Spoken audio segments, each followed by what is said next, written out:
Hey, what's up, YouTube? This is King Monye. Welcome to my YouTube channel.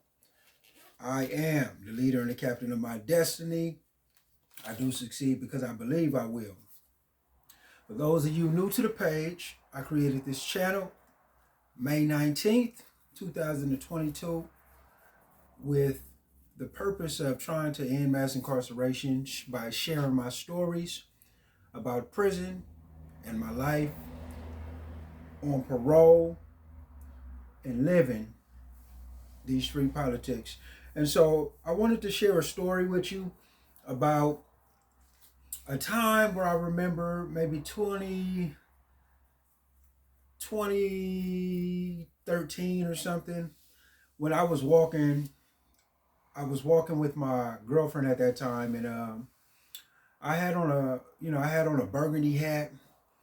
I had on it said Cali on it, got it from Mario's. I had on a burgundy shirt, had Cali written across, or it said straight out of Dago or something like that. Had on the burgundy khakis and the burgundy shoes, or the burgundy laces, some type of Nikes. So I'm walking and we're at Lemon Grove Trolley Station, and I'm with my girl, and out of nowhere, the police, the sheriff's department, they get out and they walk over to the trolley, and they say, excuse me, sir, can you stop? I'd like to take a picture of you." And they pulled out a camera and they take a picture of me. And I'm just sitting there like, what is going on? And they just take a picture, take about 2 different poses of me from head to toe. And then they turn and they walk away. And my girl says, what was that about? And we played it off. I say, they just never seen a nigga like this. But then I got to thinking, I'm like, no, what them police just did, more than likely, were just took a picture of me to document me in their gang files. They took photos of me, didn't give a reason to, and I only complied because I believe at that time I was on probation. So I took a picture for the police. Didn't ask them why, because I just wanted them to hurry up and leave. Didn't challenge them because I didn't want further conflict to escalate. And so I allowed them to possibly violate my rights. I'll tell you another story. There was a man who was 12 years old, riding down a bike, riding down SKYLINE Drive. And the police pulled up to him and they say, hey, Terry, what you doing? He stops, ride my bike. They say, man, let me see you toss that shit up. Toss it up, man. Toss the set up. Bam. He throws up fat peas. They pull out a camera and take a picture of him. And they drive off. What happened? What did they just do? They just took a picture of that 13-year-old child, that teen, and possibly began documenting him as a gang member at a young preteen of age. Whatever happened to those photos? More than likely they're sitting on the desk or sitting in some type of database that law enforcement has used and is using to document gang members at an early age. I think it's sickening. I think because there has to be a law against that. For that 13-year-old child or that 12-year-old child was, after all, a minor. And law enforcement just driving up, taking a picture of a child, your child, shouldn't be allowed. And we shouldn't support that type of madness. But let me tell you what I witnessed last night. Last night, I witnessed in a community meeting, a community forum where the community came together to discuss issues like gun violence. I witnessed and heard for the first time some cholos, ex-cholos, former cholos, I don't know, but they were some men that were gang members, former gang members, current or former, but suggests that as a way to end gun violence, the police began to document the children at a younger age as gang members. And so whenever we start saying stupid shit like that, what we're doing is we're giving permission for the law enforcement or for people to criminalize the behaviors of our people, to come in and take control.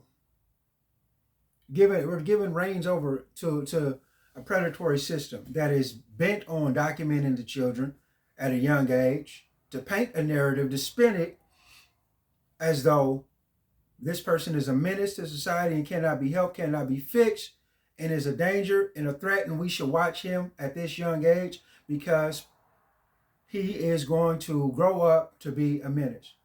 Regardless of your opinion about that situation, if it in case does happen or doesn't happen, I think it should be illegal for law enforcement to ride up and take a picture of our children.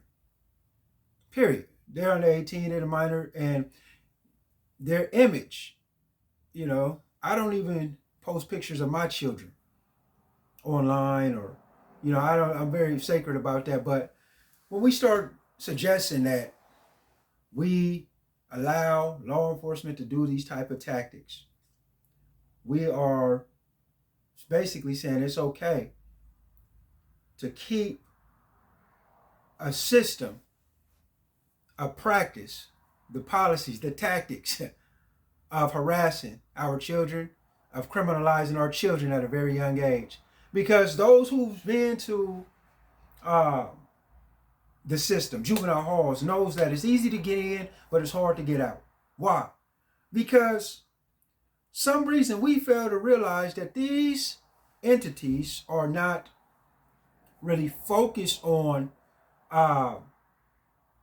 changing behaviors, helping, or even understanding what's going on with that child, what's going on with that teen. That's not what their concern is. Their concern, their priority is to criminalize the behaviors of the people, to look at you as in a criminal element, and then to gather facts that support their false theory. So at an early age, they'll take pictures of you. Now, a person wearing a color from head to toe does not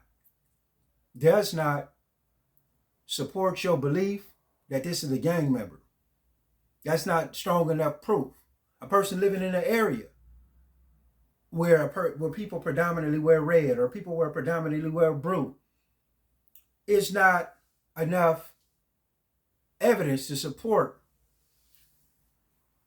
an allegation that this is a gang member, and that even if he is a gang member, that he should be documented and penalized for being a gang member. I'm against gun violence. I'm also against us victimizing children, and so initially I started this off by telling the story of me. And even though I was over the age of 18, it still shouldn't have been allowed for somebody just to come up and take a picture of you and to throw you in a database. It's no difference as if they was to take my picture and to go ahead and Photoshop it and throw me on a porn site. It's no different. And there should be a law against it. And there may already be. But I'm telling the story to say that I was disgusted by what I heard last night. I was sickened because when we start to look at our youth in a way that they are the problem, and that they need further punishment, or they need some type of further correction, they need to be monitored, they need to be dealt with more harshly. What we're doing is we're creating a system, we're feeding a system, a mentality that has led to today's current mass incarceration. We're giving our children away. We're giving up on our teens. We're giving up on our youth. We're giving up on our youth and we're giving up on the future. Because the youth are the future. And they may be a menace in your community. You can't stand their ass. They may tag all over the place. They may play music all over the damn, loud and disrupt you. They may be arrogant and rude. They always smoking and causing. They may be doing that. But have you ever took the time to think why? Or do you just look at him like a menace and a bad motherfucker and you can't wait till he go to jail? There's people out there that can't wait till this motherfucker go to jail. He need to learn his lesson. His own parents may think that. His uncle. That's wrong, man. That's wrong because, like I said, the youth are the future. And what needs to happen is they need some mentorship. They need somebody that's going to communicate with them, somebody that they can relate to.